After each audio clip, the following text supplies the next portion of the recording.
एक मिनट आपसे हमने रिक्वेस्ट की थी। एक मिनट तो ज्यादा नहीं जी साहब बताइएगा।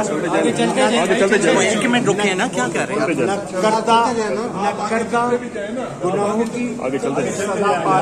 एक मिनट के लिए आप रोक देंगे तो हम खत्म करेंगे। भाई चलते जाए।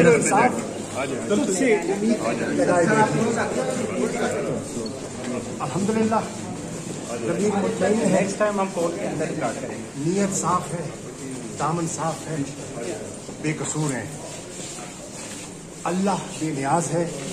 वो जब चाहे दिल बदल सकता है, वो जब चाहे फैसले पलट सकता है।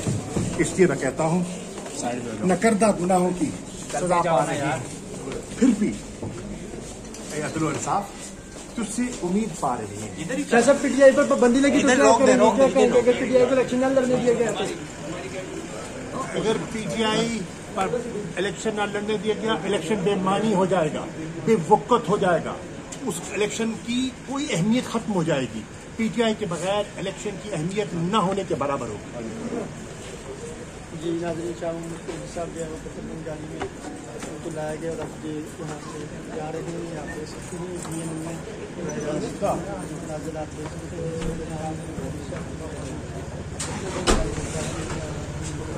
हैं।